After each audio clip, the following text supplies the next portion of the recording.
Hello and welcome to my Yu-Gi-Oh channel. So today we're looking at the reprints which are being featured Duel Links main box 32, Infinite Ray. Heretic Dragon of Gabe is a light attribute dragon type level 4 with 1800 attack and 400 defense. When this card destroys an opponent's monster by battle and sends it to the graveyard, special summon one dragon type normal monster from your hand, deck or graveyard and make its attack and defense 0. When this card is tributed, special summon one heretic normal monster from your hand, deck or graveyard. So this lets you go into various other cards, and this is always when this is destroyed by an opponent's monster, so if you can bring this out multiple times, so you can then get the card advantage. And since this applies to the hand, deck or graveyard, you have a variety of cards and choices that you can make, as opposed to if it was limited to one of those options. Heretic Dragon of Eid is a light attribute dragon type level 5 with 1900 attack and 1200 defense. You can normal summon this card without tributing, but its original attack becomes 1000. Once per turn, you can target one face-up dragon type normal monster on the field. The levels of all face-up heretic monsters currently on the field become the level of that monster until the end phase. When this card is tributed, special summon one dragon type normal monster from your hand, deck or graveyard and make its attack and defense 0.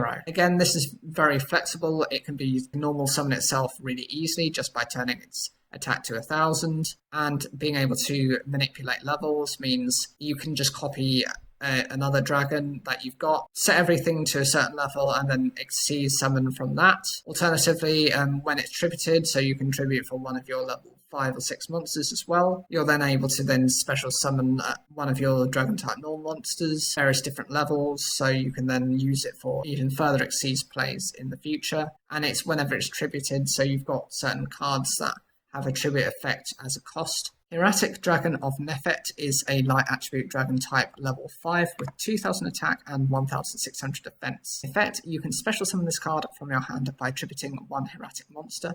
Once per turn, you can tribute one heretic monster, except this card, from your hand or your side of the field to target one monster your opponent controls.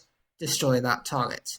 When this card is tributed, special summon one dragon type normal monster from your hand, deck or graveyard and make its attack and defense 0. So this can easily bring itself out by tributing your other monster, so you could have gotten rid of Eid to use this effect and then it can trigger its effect as well, being able to then special summon your various dragon monsters. Again, this is for exceeds plays and it's just about extending those as far as you can, which is what the heretics are specialized in. Heretic Dragon of Sue is a light attribute dragon type level 6 with 2200 attack and 1000 defense. Its effect is you can special summon this card from your hand by tributing one heretic monster. Once per turn, you can tribute one heretic monster, except this card, from your hand or your side of the field to target one spell or trap card your opponent controls and destroy that target. When this card is tributed, special summon one dragon type normal monster from your hand, deck or graveyard and make its attack and defense 0. Again, like all the heretics, its specialty is to bring out various other dragon type monsters, which can be used for exceed summoning with various levels. The other thing is what makes this different is it's able to get rid of your opponent's spell or trap cards, which is useful considering most of the support doesn't have any interaction with spell or traps except for the counter trap card.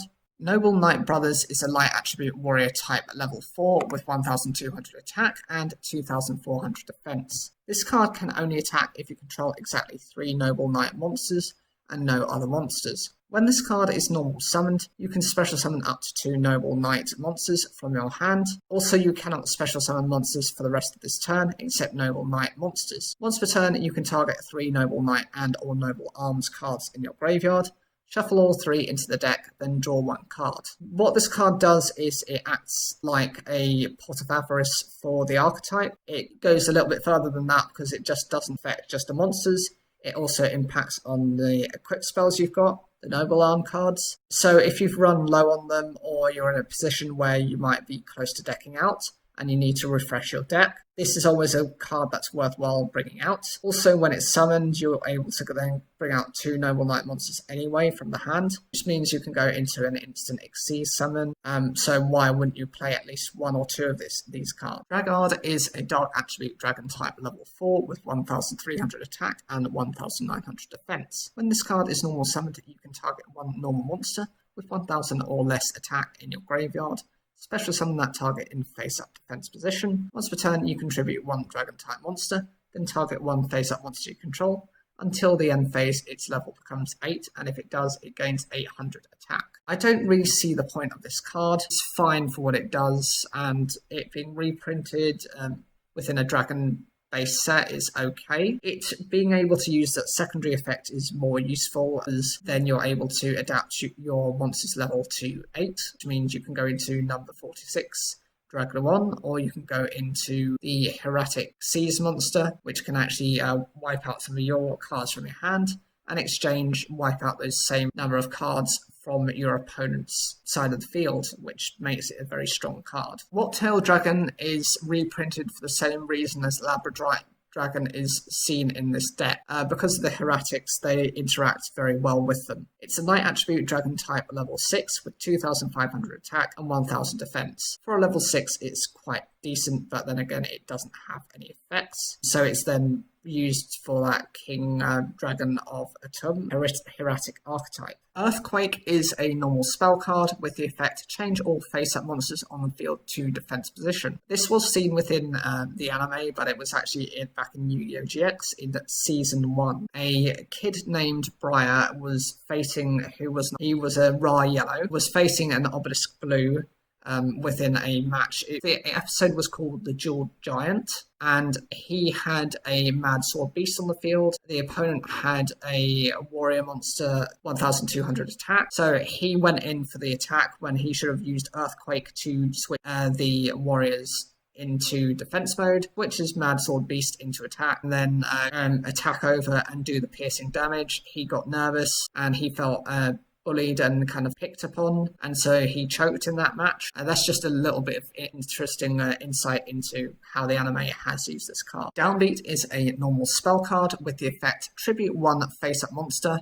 special summon from your deck 1 monster with the same original type and attribute than the tributed monster had on the field, but 1 level lower. You can only activate 1 Downbeat per turn. What's useful about this card is there's another version of it, which basically upgrades the monster by 1 level. There are certain monsters that have effects which you might need, which are lower level, so this provides that flexibility. And it's nice to see that, you know, it's just not the strongest monster that ends up winning. Sometimes relying on some of the smaller monsters to build your deck is a way of consistently winning against your opponent. Stella Leonis is a light attribute beast type level 3 with 1,000 attack and 1,800 defense. The effect, during your main phase, you can normal summon 1 Stella monster in addition to your normal summon or set. You can only gain this effect once per turn. This is, again, another thing what Constellas like to do. They like to either special summon or additionally normal summon. This helps to just go into the rank 3 if you want to, or you can use another monster to upgrade this monster's level by 1 or 2 to bring out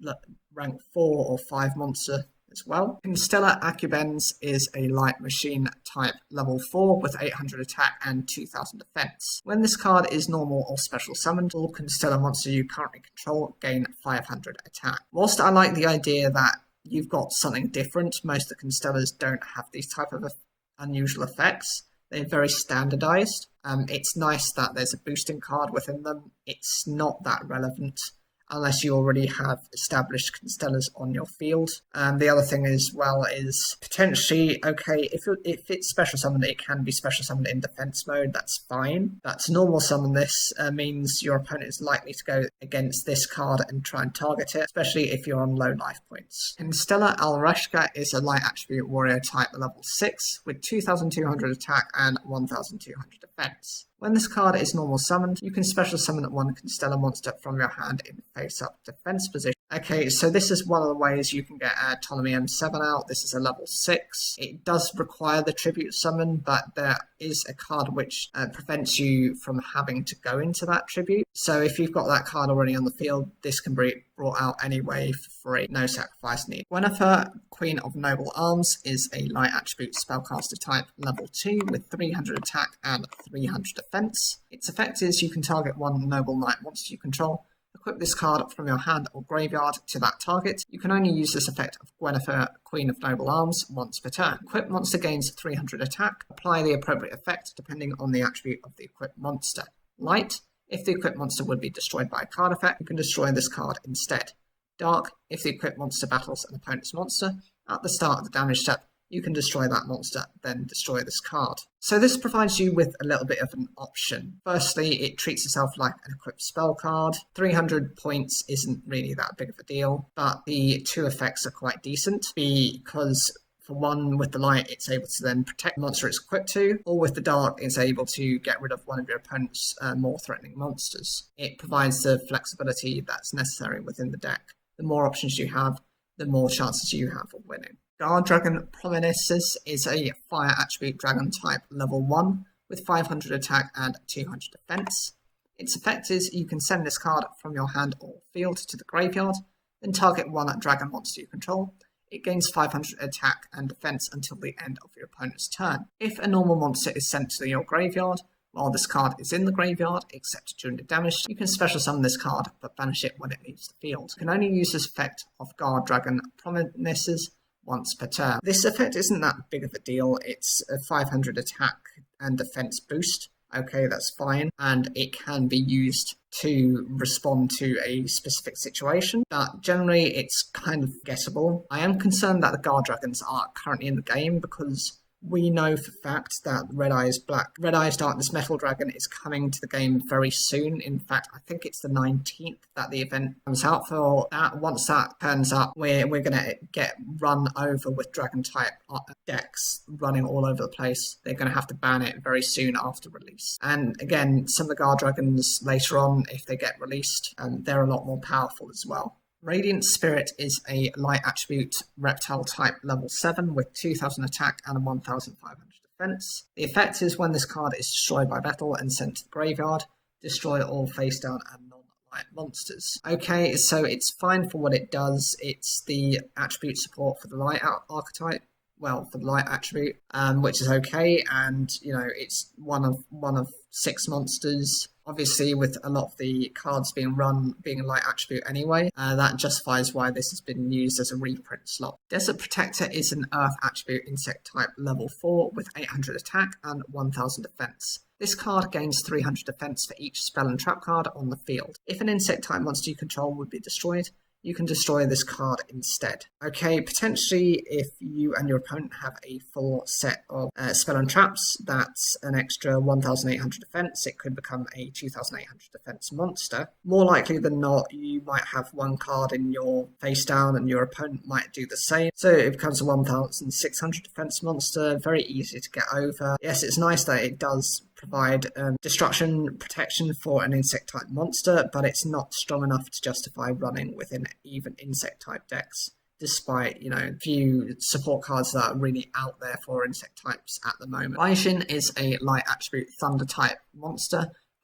which is a level 4 with question mark attack and 1000 defense. All light monsters you control gain 100 attack for each light monster in your graveyard. During your end phase, destroy one light monster you control. There can only be one face-up Rai-Jin on the field. Okay, so this basically gains attack for the various light monsters you have in the graveyard. Chances are you're going to have less than 10, so it's going to have less than its even defense points. It's a nice boost to some of your other light monsters, but it does come at the point where you do have to get rid of one of those light monsters for its effect to keep being used. It's a double-edged sword. If you can end the game within your turn, then you're fine. If you can't, you're just ripping cards from yourself. Heretic Seal of the Sun Dragon Overlord is a light attribute dragon type level 8 with 0 attack and 0 defense. This is the card that I was mentioning as well, which is specific archetype support, but it happens to be a normal monster, so it meets the condition of your heretic monsters anyway, and the thing is, that they change your normal monsters to 0 attack and defense anyway, so it doesn't matter that its stats are that level. It's used for Exceed Summoning for rank 8 monsters. And Stella Twinkle is a normal spell card with the effect target one Constellar monster you control, increase its level by 1 or 2. If this card is in the graveyard, banish one Constellar monster from your graveyard. Add this card from your graveyard to your hand. You can only use this effect of Stella Twinkle once per turn. This is really decent for what the archetype needs. It needs to be able to boost your ranks to a point where you can manipulate your various monsters, and then so you can get some of the stronger ones or the ones that meet the condition you're in. The other thing is you're able to then recover this card, and it's not that it can only be recovered once, because it's the ability to do that means it can be done once per turn rather than, say, once per duel, or when this card's second effect is used, it gets banished. So it means you don't have to run just out of archetypes. Noble Knights of the Round Table is a field spell with the effects. During your end phase, you can activate each of these effects up to once per turn, depending on the total number of Noble Knight cards with different names in your graveyard and or you control. 3+, send one Noble Knight card from your deck to the graveyard. 6, special summon one Noble Knight monster from your hand. Then you can equip one Noble Arms equip spell from your hand to that monster. 9, target one Noble Knight monster in your graveyard, add that target to your hand. Or 12, draw one card. This is quite decent, but it does vary based on what you control and what's in the graveyard.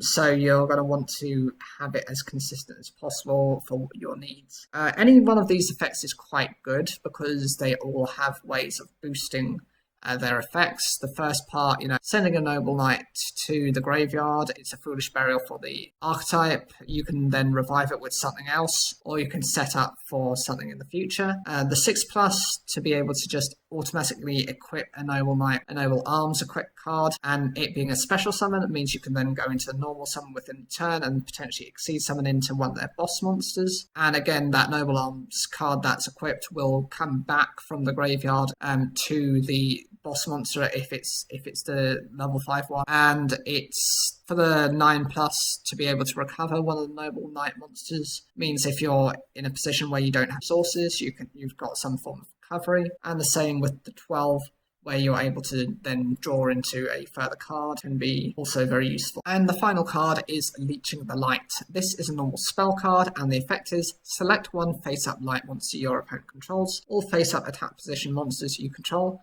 gain attack equal to the attack of the selected monster until the end phase. This is a brilliant counter for something like a Blue Eyes White Dragon deck, and I would advise running, for the time being, as many of those as you can get into your deck. The reason I say that is these Blue Eyes White Dragon decks are getting out of control, they're getting out of hand, and you need some way of countering them. It's a shame it's not a match situation where you could side deck this, but that's just how Duel Links is. Perhaps in the future, where they might introduce match-based systems, that might be an option going forward.